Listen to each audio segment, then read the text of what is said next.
Karibu kwa mara nyingine tena mtazamaji wa The World News katika kipindi hiki cha ulimwengu wa siasa. Mimi ni Adam Hussein. Waziri Mkuu wa Israel Benjamin Netanyahu ameuambia ujumbe wa bunge la Congress la Marekani kwamba Wamarekani wanapaswa kutambua manufaa wanayoyapata kutoka Israel, akiwaeleza kwamba simu wanazozitumia za mikononi, madawa wanayotumia hospitalini pamoja na chakula vina alama ya Israel. Akizungumza huko Yerusalem Magharibi, Netanyahu alikaidi madai kwamba Israel imetengwa kutokana na kuongezeka ukosoaji wa kimataifa wa mauaji ya kimbari huko Gaza na vikwazo vya usafirishaji wa silaha. Baadhi yao wamesimamisha usafirishaji wa vijenzi vya silaha. Je, tunaweza kujiondoa katika hili? Ndiyo tunaweza. Tuna uwezo mkubwa wa kutengeneza silaha, Netanyahu alisema. Kama akili, tunashiriki zote mbili na Marekani. Sehemu nzuri ya akili ya Marekani na mifumo yetu ya silaha, tunashirikiana na nyie wa Marekani, Waziri Mkuu Netanyahu alisema. Aidha, ameuambia ujumbe wa bunge la Congress la Marekani kwamba Wamarekani wanapaswa kutambua manufaa wanayopata kutoka Israel, akieleza zaidi juu ya simu zao wanazotumia, madawa pamoja na chakula. Hata hivyo, waziri mkuu huyo wa Israel Bwana Benjamin Netanyahu alionyesha shukrani kwa kile alichokiita uungaji mkono wa pande mbili katika masuala ya kijeshi kwa Israel katika miaka ya nyuma, na leo pia akiongeza kuwa tunathamini ukweli kwamba tuna uthabiti wa uungwaji mkono na Marekani licha ya majaribio ya kuiondoa. Anasema tunatambua katika Congress wapo baadhi ya wabunge hawataki kuona namna Israel inavyofanya, lakini watambue kwamba Israel ina mchango mkubwa katika nchi ya Marekani katika upande wa jeshi, katika suala la ujasusi, lakini pia hata simu zenu za mikononi mnazozitumia zina alama kutoka nchini Israel, na hata katika dawa pamoja na vyakula vyote pia vina alama kutoka nchini Israel.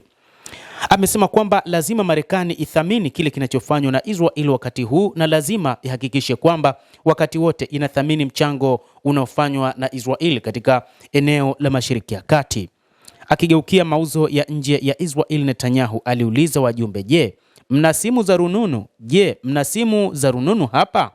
Mnashikilia kipande cha Israel hapo hapo. Simu nyingi za rununu, dawa, chakula mnavyokula, nyanya za cherry, mnajua ni wapi vinatengenezwa? Sipendi nyanya hizi, lakini ni bidhaa za Israel. Netanyahu alisisitiza kuwa Israel itapata uhuru zaidi kutoka kwa wasambazaji wa kigeni. Sawa, hatimaye tutaunda uhuru tunauhitaji ili wale wa Ulaya Magharibi wanaofikiri wanaweza kutunyima mambo wasifanikiwe. Tunaweza kuvunja mzingiro huu na tutafanikiwa. Tutaweza kuzalisha silaha zetu wenyewe kama ambavyo tumezalisha silaha nyingi zinazotumiwa na Wamarekani ambazo pia wameuziwa hao watu wa Magharibi. Maoni yake yanakuja wakati Israeli inakabiliwa na uchunguzi unaozidi kuongezeka juu ya mauaji yake ya kimbari huko katika ukanda wa Gaza, huku Washington ikitoa mabilioni ya dola za msaada wa kijeshi dhidi ya utawala wa Benjamin Netanyahu nchini Israel. Hata hivyo, nchi za kimagharibi, hasa nchi kama vile Uingereza, zitalitambua taifa la Palestina kuwa miongoni mwa mataifa huru ambayo yanapaswa kuzingatiwa katika ulimwengu na hata katika Umoja wa Mataifa, lakini pia wakiweka vikwazo kutopeleka silaha na kuondoa ushirika dhidi ya taifa hilo. Huku hasira za kimataifa zikiongezeka kutokana na mauaji ya halaiki yaliyodumu kwa takribani miaka miwili huko Gaza, Netanyahu ameonya kwamba Israel inakabiliwa na aina ya kutengwa ambayo inaweza kudumu kwa miaka mingi na haina chaguo ila kusimama yenyewe. Alisema uchumi wa Israel utahitaji kuendana na sifa za uhalisia, kujitosheleza zaidi na kutotegemea biashara za nje.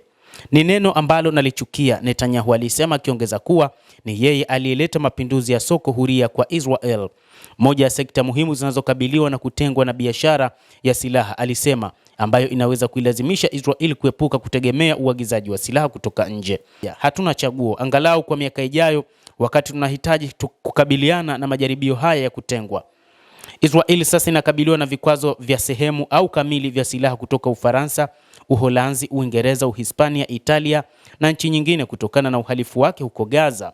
Wengi wa uagizaji wa silaha zake, hata hivyo, unatoka Marekani ambayo haijaweka vikwazo na imeonya wengine dhidi ya kufanya hivyo. Endelea kutufuatilia mtazamaji, lakini ni kusihi tu usisahau kulike, usisahau kucomment, kadhalika na kusubscribe channel yetu hii ili upate habari hizi kwa mapana hapa The World News. Naitwa Adam Hussein, endelea kuwa nasi wakati wote.